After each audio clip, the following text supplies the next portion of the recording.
Hello, in today's video we're going to look at the Google feature Trim Whitespace in Google Spreadsheet. So it may happen to us that sometimes we copy paste some information or that we type down some wording and we accidentally have extra spacing that will find itself between two words.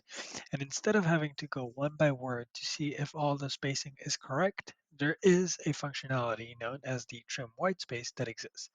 So here's an example. As we can see here in Google Meet, there are a couple of extra spaces that are not needed.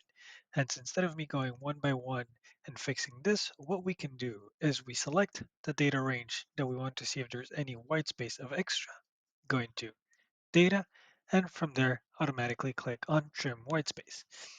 Google then will go and will clean the white spaces in the selected cells, and we just have to click an OK, and then we have a result that is more clean and neat.